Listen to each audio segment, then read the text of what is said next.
हम अगर गलत है तो निकालिए, ऐसे ही बिना जांच के निकाल दीजिएगा आप।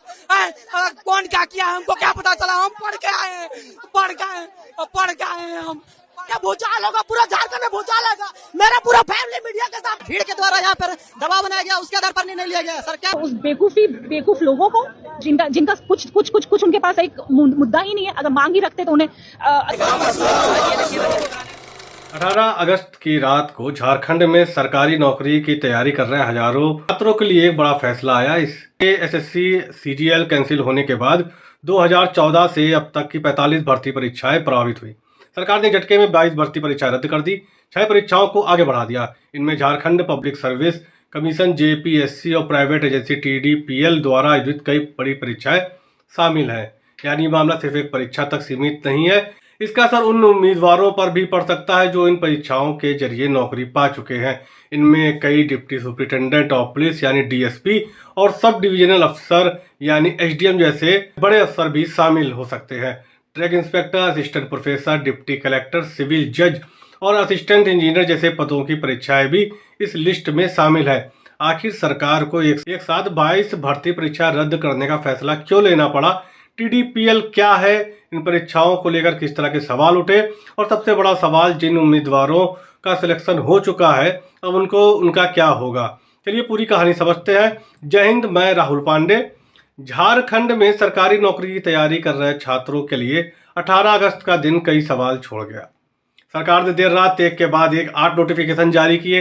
इन नोटिफिकेशन में 22 भर्ती परीक्षाओं को रद्द करने की जानकारी दी गई। परीक्षाएं जो रद्द की गई हैं उनमें ड्रग इंस्पेक्टर, सिविल जज, food safety officer, assistant director, assistant public prosecutor, assistant professor, lecturer, senior scientific officer, child development project officer, conservator of forest और कई दूसरे प्रशासनिक और टेक्निकल पदों की भर्ती परीक्षा रद्द होने वाली लिस्ट में शामिल है। साफ है, सरकार ने 1 या 2 परीक्षाओं पर कार्रवाई नहीं की, बल्कि उन भर्ती परीक्षाओं की एक बड़ी लिस्ट तैयार की जिनकी प्रक्रिया टीडीपीएल की भूमिका रही थी। सिर्फ परीक्षाएं रद्द करने तक ही मामला नहीं रुका। सरकार ने कहा कि Jharkhand public service commission JPSC और Jharkhand staff selection commission JSSC की परीक्षाओं से जुड़ी कथित अनियमितताओं को मामले की जल्द सुनवाई के लिए झारखंड हाईकोर्ट से फास्ट ट्रैक कोर्ट बनाने का अनुरोध किया जाएगा। इसके अलावा जेपीएससी और जेएसएससी में इंटरनल विजिलेंस सेल बनाने की भी बात कही गई ताकि भविष्य में भर्ती परीक्षाओं में इस तरह की गड़बड़ियों को रोका जा सके। वहीं सीनियर आईएएस ऑफिसर अमिताभ कौशल की अध्यक्षता में बनाई गई कमेटी को अपनी रिपोर्ट 2 महीने के भीतर सरकार को सौंपनी है। ये कमेटी जेपीएससी और जेएसएससी की व्यवस्थाओं में सुधार के लिए सुझाव देगी। पूरे फैसले को जेएसएससी सीजीएल के घटनाक्रम से जोड़कर समझिए। 17 अगस्त को ही कैबिनेट बैठक में मुख्यमंत्री हेमंत सोरेन की अगुवाई वाली झारखंड सरकार ने जेएसएससी की कंबाइंड ग्रेजुएट लेवल यानी सीजीएल परीक्षा को रद्द करने का फैसला किया था। सीजीएल को रद्द करना प्रदर्शन कर रहे छात्रों की सबसे बड़ी मांगों में से एक था।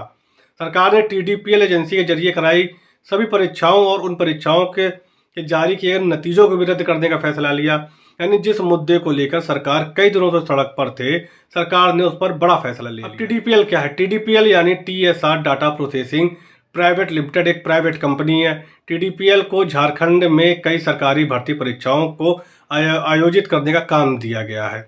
इसी निजी एजेंसी की भूमिका सिर्फ परीक्षा केंद्र पर पेपर कराने तक सीमित नहीं थी। एप्लीकेशन प्रोसेस से लेकर परीक्षा आयोजित करने और रिजल्ट तैयार करने तक भर्ती प्रक्रिया के अलग अलग हिस्सों में एजेंसी की भूमिका रही। यहीं से विवाद की शुरुआत हुई। पिछले कुछ समय से टीडीपीएल के जरिए कराई गई परीक्षाओं की प्रक्रिया पर सवाल उठते रहे। सबसे बड़ा सवाल सामने आया जेएसएससी सीजीएल 2024 को लेकर। परीक्षा प्रक्रिया में कथित गड़बड़ियों का आरोप लगा। मामला बढ़ा तो छात्र सड़क पर उतरे।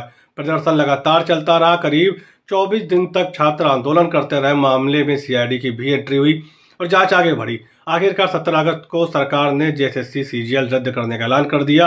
प्रदर्शन कर रहे छात्रों के लिए बड़ी जीत थी। जिस परीक्षा को रद्द कराने की मांग को लेकर छात्र लगातार प्रदर्शन कर रहे थे, उसके रद्द होने के बाद आंदोलनकारी छात्र में जश्न का माहौल दिखा।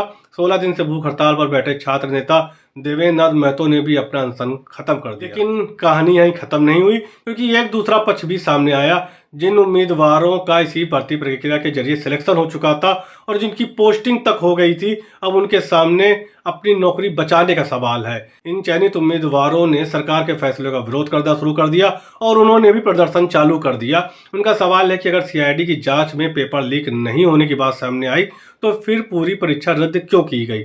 उन उम्मीदवारों का कहना है कि वो सरकार के इस फैसले को चुनौती देंगे और कोर्ट का दरवाजा खटखटाएंगे। जय हिंद।